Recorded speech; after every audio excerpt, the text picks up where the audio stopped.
सुबह का कोहरा जंगल के किनारे छाया हुआ था। एक अकेली चिड़िया गा रही थी। उसकी धुन अचानक झाड़ियों में हुई सरसराहट से टूट गई। लकड़ी इकट्ठा करने निकला एक जवान लड़का डर के मारे पीछे हट गया। फर्न के बीच पड़ा हुआ उसका कभी भव्य रूप अब स्थिर एक शानदार हिरण था। उसकी आंखें आकाश की ओर देख रही थीं। उसके पेट पर एक गोली का घाव था। मारे गए जानवर की खबर पास के गांव में आग की तरह फैल गई। शिकारियों और बदले की आत्माओं की फुसफुसाहट हवा में भर गई। गांव का मुखिया, तर्क और कर्म का आदमी जानता था कि उसे विशेषज्ञ की मदद चाहिए। उसने अपना फोन उठाया। उसकी उंगलियां एक जाना पहचाना नंबर डायल कर रही थीं। सीआईडी को इस रहस्य को सुलझाना होगा। टीम तेजी से उस जगह की ओर बढ़ी जहां हिरण पड़ा था। यह एक असामान्य दृश्य था। जंगल के बीचों बीच एक मृत हिरण और उसके चारों ओर फैला हुआ खून। टीम के हर सदस्य के चेहरे पर गंभीरता थी, क्योंकि वे जानते थे कि यह कोई साधारण मामला नहीं था। सालुंके ने दृश्य को देखते हुए गोली के प्रक्षेपक, उखड़ी हुई पत्तियों और हवा में बारूद की गंध पर ध्यान दिया। उन्होंने अपने उपकरण निकाले और तुरंत काम पर लग गए। हर छोटी से छोटी जानकारी महत्वपूर्ण थी और सालुंके इसे अच्छी तरह जानते थे। हमेशा की तरह तेज नजर वाले अभिजीत ने पैरों के निशान देखे, इंसान के नहीं बल्कि एक कुत्ते के, बड़े और ताकतवर। निशान ताजे थे और यह स्पष्ट था कि कुत्ता हाल ही में यहां से गुजरा था। अभिजीत ने निशानों का पीछा करना शुरू किया, यह जानते हुए कि यह सुराग उन्हें हत्यारे तक ले जा सकता है। जांच शुरू हो गई थी। हर कोई अपने अपने काम में जुट गया था। कुछ सबूत इकट्ठा कर रहे थे तो कुछ संभावित गवाहों से पूछताछ कर रहे थे। यह एक जटिल मामला था और हर कदम सोच समझकर उठाना जरूरी था। एसीपी प्रद्युमन की नजर समाशोधन के किनारे जमा हुए ग्रामीणों पर पड़ी। उसने उनकी आंखों में डर, गुस्सा और संदेह देखा। ग्रामीणों की बेचैनी स्पष्ट थी और यह मामला उनके लिए सिर्फ एक जानवर की हत्या से कहीं ज्यादा था। वह जानता था कि यह मामला सिर्फ एक जानवर की हत्या से कहीं ज्यादा था। यह गांव की आत्मा पर एक घाव था। यह घटना गांव के लोगों के दिलों में डर और असुरक्षा का बीज बो रही थी। यह गांव की आत्मा पर एक घाव था। ग्रामीणों के चेहरों पर उदासी और चिंता की लकीरें साफ दिखाई दे रही थीं। यह घटना उनके लिए एक बड़ी त्रासदी थी और वे न्याय की उम्मीद कर रहे थे। वह अपराधी को ढूंढेगा, न केवल न्याय के लिए बल्कि टूटी हुई शांति को ठीक करने के लिए। एसीपी प्रद्युमन ने अपनी टीम को निर्देश दिए और खुद भी सुरागों की तलाश में जुट गए। यह मामला उनके लिए व्यक्तिगत हो गया था और वह किसी भी कीमत पर सच्चाई का पता लगाना चाहते थे। अभिजीत, पता करो इस गांव में किसके पास शिकारी कुत्ता है। यह एक महत्वपूर्ण सुराग हो सकता है और हमें इसे नजरअंदाज नहीं करना चाहिए। और उसे मेरे पास लाओ। हमें हर संभव जानकारी चाहिए और हमें इसे जल्द से जल्द सुलझाना होगा। उसकी नजरें बाज की तरह तेज ग्रामीणों पर टिकीं, जिससे भीड़ में बेचैनी की लहर दौड़ गई। हर कोई जानता था कि एसीपी प्रद्युमन किसी भी कीमत पर सच्चाई का पता लगाएंगे। हत्यारे की तलाश शुरू हो गई थी। टीम ने अपने अपने काम में जुटकर सुरागों की तलाश शुरू कर दी। यह एक लंबी और कठिन यात्रा थी, लेकिन वे जानते थे कि अंत में सच्चाई की जीत होगी। दारा नाम का एक हट्टा कट्टा शिकारी एसीपी प्रद्युमन के सामने खड़ा था। उसकी आंखों में एक अजीब सी चमक थी, जैसे वह कुछ छुपा रहा हो। प्रद्युमन ने उसकी ओर गहरी नजरों से देखा, मानो उसकी आत्मा को पढ़ने की कोशिश कर रहा हो। उसका चेहरा गुस्से से भरा हुआ था। उसकी भौहें तनी हुई थीं और होंठ सख्त हो गए थे, जैसे वह किसी भी पल फट पड़ेगा। उसने शिकारी कुत्ता होने की बात स्वीकार की, लेकिन उसकी आवाज में एक अजीब सी दृढ़ता थी, जैसे वह कुछ और कहना चाहता हो।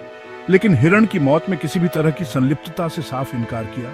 उसने जोर देकर कहा कि वह निर्दोष है और उसे फंसाया जा रहा है। उसकी आंखों में जंगल में बिताए वर्षों का तजुर्बा साफ दिख रहा था, जैसे वह हर पेड़ और हर जानवर को जानता हो।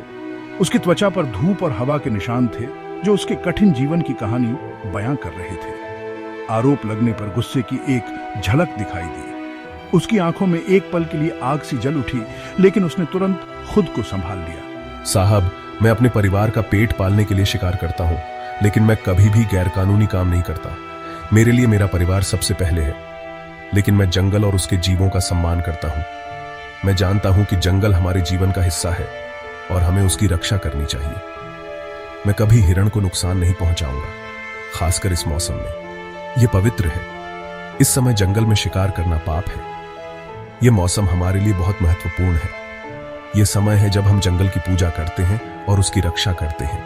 उसकी कच्ची ईमानदारी से बोली गई बातों ने एसीपी प्रद्युमन को सोचने पर मजबूर कर दिया। क्या यह आदमी सच बोल रहा है? क्या वह वास्तव में निर्दोष है? क्या दारा बेगुनाह हो सकता है? उसकी आंखों में एक सच्चाई की झलक थी, लेकिन क्या यह सिर्फ एक दिखावा था? अभिजीत हालांकि संतुष्ट नहीं था। उसे दारा की कहानी में कुछ कमी नजर आ रही थी। उसने दारा की आंखों में स्टील की चमक देखी थी, जैसे वह कुछ छुपा रहा हो। उसकी आंखों में एक अजीब सी कठोरता थी। जिस तरह से उसने अपनी शिकार राइफल को आसानी से पकड़ा हुआ था, उससे यह साफ था कि वह एक अनुभवी शिकारी है। इस शिकारी में दिखने से ज्यादा कुछ था। उसकी हरकतों में एक रहस्य था जो उसे और भी संदिग्ध बना रहा था। जांच अभी खत्म नहीं हुई थी। प्रद्युमन और अभिजीत को अभी और सबूत जुटाने थे ताकि सच का पता लगाया जा सके। ग्रामीणों के चेहरों पर डर और संदेह के भाव थे। उन्होंने बहुत कम मदद की। गांव के लोग एक दूसरे पर शक कर रहे थे। हर किसी की नजरें एक दूसरे पर टिकी हुई थी। ऐसा लग रहा था जैसे कोई भी किसी पर भरोसा नहीं कर सकता। उन्होंने पुरानी दुश्मनी की बातें की, मारे गए हिरण के अपशकुन होने की फुसफुसाहट की। गांव में हर कोई किसी न किसी पुरानी कहानी को याद कर रहा था, जैसे कि ये घटनाएं पहले भी हो चुकी हों। एक बूढ़ी औरत ने कांपती हुई आवाज में दावा किया कि उसने जिस रात हिरण मारा गया था, उस रात जंगल के किनारे एक साये जैसी आकृति देखी थी। उसकी कहानी ने गांव वालों के बीच और भी डर और बेचैनी फैला दी। वह एक राक्षस था, उसने कर्कश स्वर में कहा। उसकी आंखें अंधेरे में लाल चमक रही थीं। उसकी बातों ने गांव वालों के मन में और भी डर पैदा कर दिया।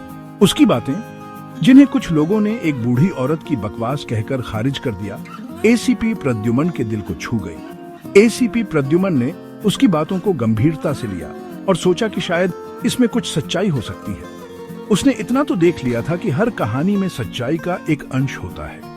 एसीपी प्रद्युमन ने सोचा कि इस मामले में भी कुछ ऐसा ही हो सकता है। क्या इस मामले में दिखने से ज्यादा कुछ था? क्या यह सिर्फ एक साधारण हत्या थी या इसके पीछे कोई गहरी साजिश थी? एसीपी प्रद्युमन ने इस सवाल का जवाब ढूंढने का फैसला किया। जैसे जैसे जांच आगे बढ़ी, गांव और पास के वन्य जीव अभयारण्य के बीच भूमि विवाद की फुसफुसाहट एसीपी प्रद्युमन के कानों तक पहुंची। यह विवाद कई सालों से चल रहा था और अब यह और भी गंभीर हो गया था। मारा गया हिरण जंगल का प्रतीक एक बहुत बड़े खेल में मोहरा बन गया था। यह हिरण सिर्फ एक जानवर नहीं था, बल्कि एक प्रतीक था जो इस विवाद की जड़ में था। दांव अब और ऊंचे हो गए थे। एसीपी प्रद्युमन को अब इस मामले को सुलझाने के लिए और भी मेहनत करनी पड़ी।